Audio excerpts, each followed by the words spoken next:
Welcome to the third in this question and answer series. This is probably going to end up being a follow-up on quite a lot of that Russian squat routine stuff we covered in the last episode. We got quite a lot of comments on the YouTube, 7 in total. Yeah, it was nice. So to encourage more interaction, I'm just going to straight up just answer those questions.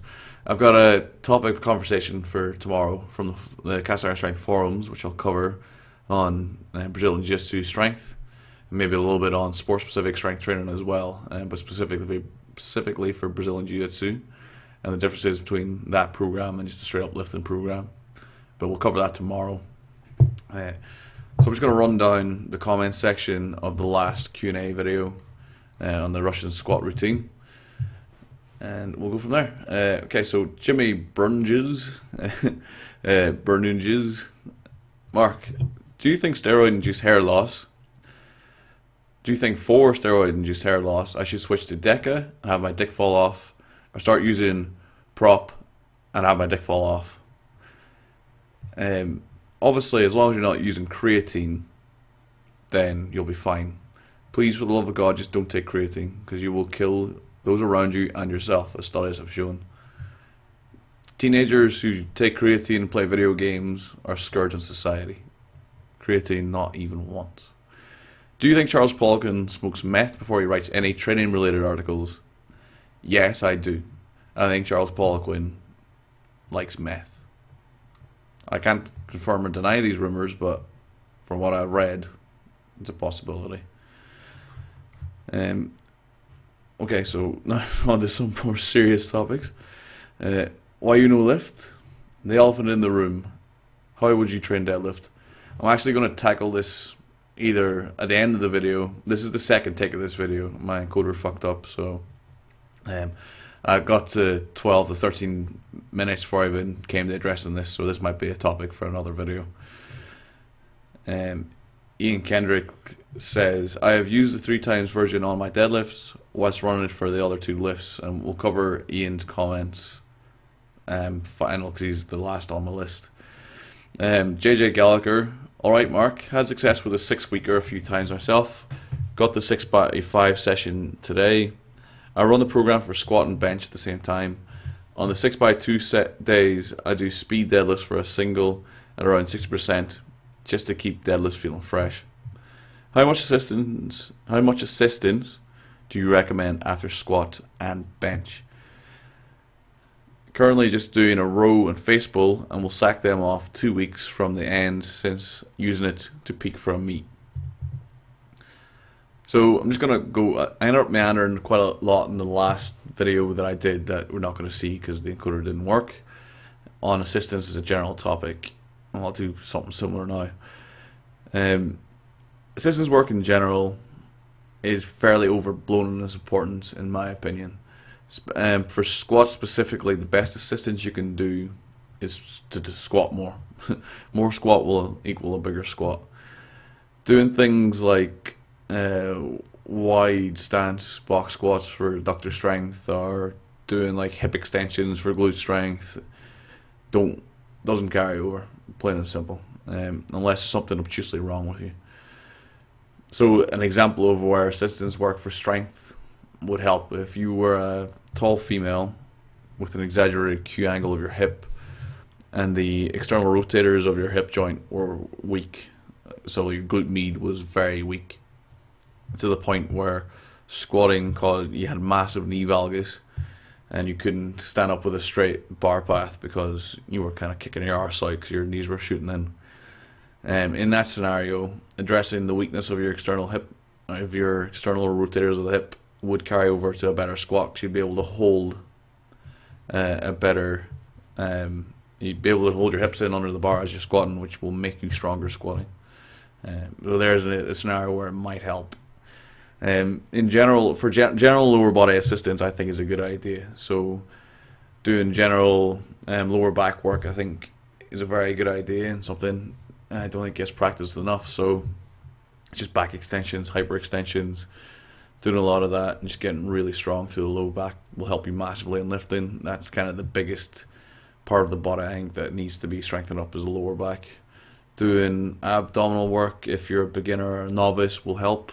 It'll teach you how to hold a stiff spine, or hold a stiff trunk, or stiff core, if you want to call it that. Things like planks, rollouts, all that sort of stuff will help. Training yourself to be strong in flexion, don't really need it. It's not necessarily, but being able to hold a stiff trunk is important. And if you're a novice and you don't have you haven't managed to figure out how to hold your trunk stiff during a squat and things like planks may help. They may not. For an intermediate to advanced lifter, core works. It's a non-essential in my opinion. I don't do any core work, and I don't think it's ever really affected my lifting. The only thing that's affected my lifting is lifting. Being honest, the only thing that's made me better at bench press is bench press. The only thing that's made me better at squat, and the only thing that's made me better at deadlift is deadlift. It's pretty much that straightforward. So, assistance for bench press, though, I do think that a lot of back work's important. It's very important, I think. I've got a labral tear in my left shoulder, or suspected labral tear, pretty much certain. I have a labral tear in my left shoulder, probably have one on the right as well. And the best, I'm now back training bench press, reasonably heavy, infrequently, not training as heavy as I'd like to, or as aggressively as I'd like to, but I can do it now.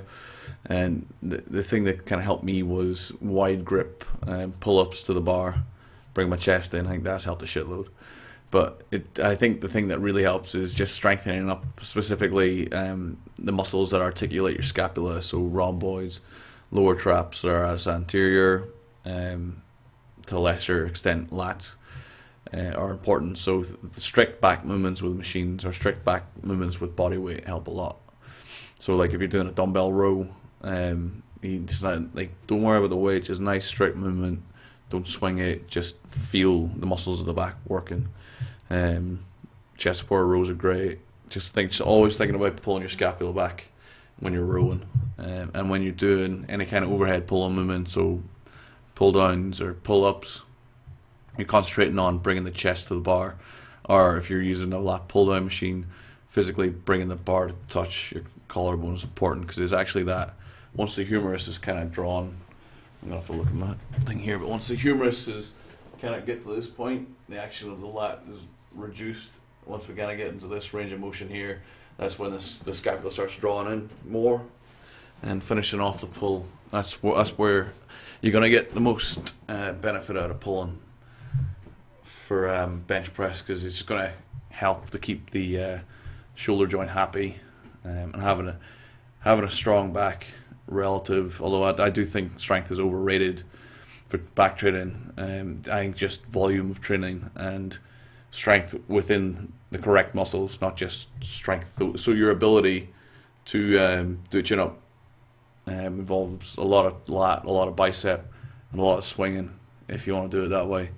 So you might be able to chin up, get your chin over the bar with 80 kilos strapped around your waist, but you might not be able to do a bodyweight pull-up and touch your scapula to the bar with a wide grip, because you haven't developed the strength through your upper back. You're just strong in that bottom 3/4 range.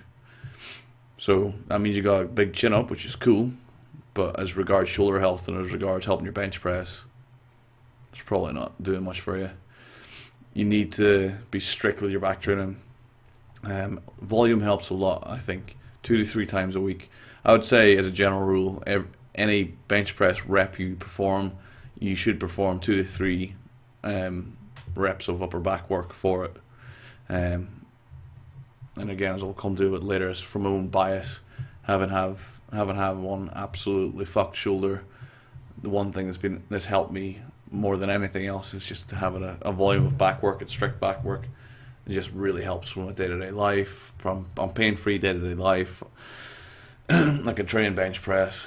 Some of my bench training from the past has been pretty extreme, and I've been able to come through it without any pain other than DOMs.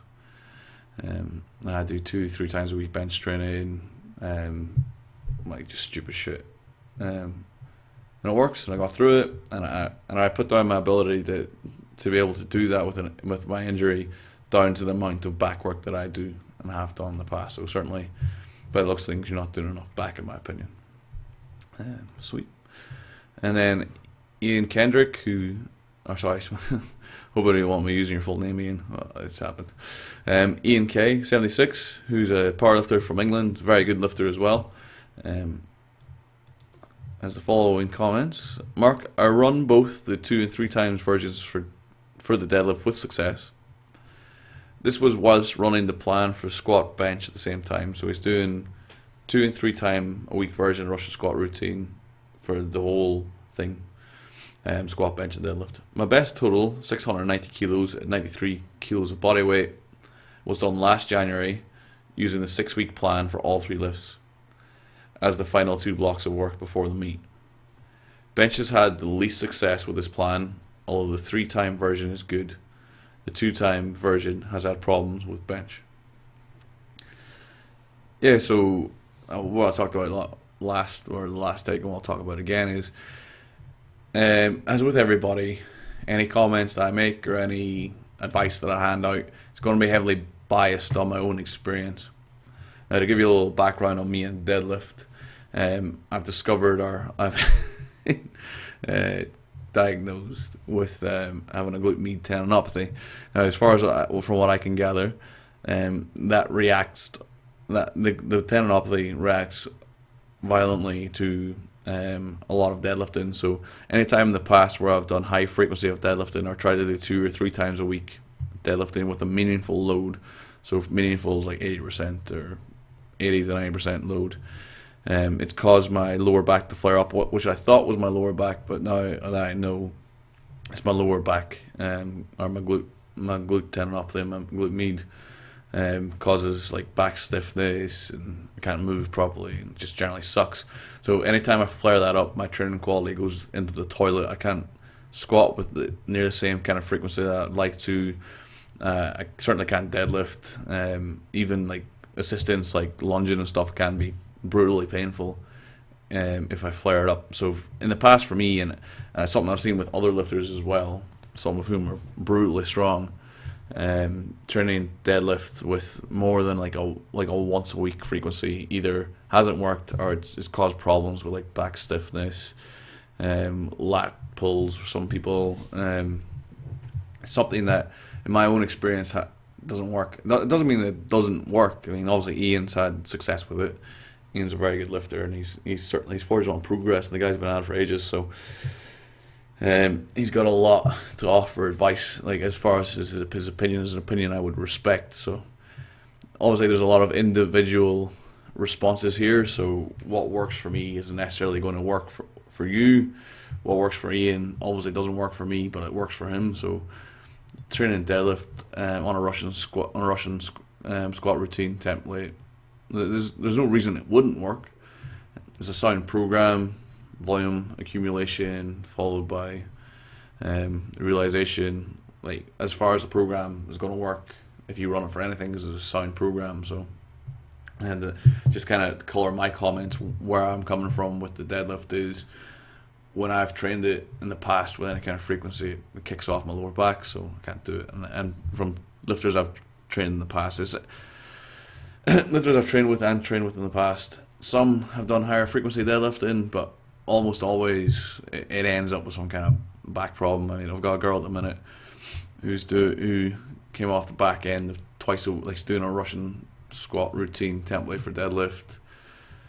She did a meet and then jumped back into training, and then lo and behold, she got a lower back problem, which we've been on the road back for now about 6 weeks. So we lost 6 weeks of training.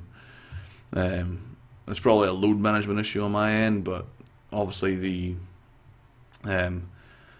the frequency of the deadlifting, or the larger volume of deadlifting, and I did offset it on squat, like she was doing minimal squatting, just enough to kind of keep her ticking over, and she wasn't squatting maybe with a quarter of the volume she was beforehand. And she got a 5 kilo PB in her deadlift in the meet, and then we've been dealing with this lower back issue, which she's on the mend from, but it's a sideward step.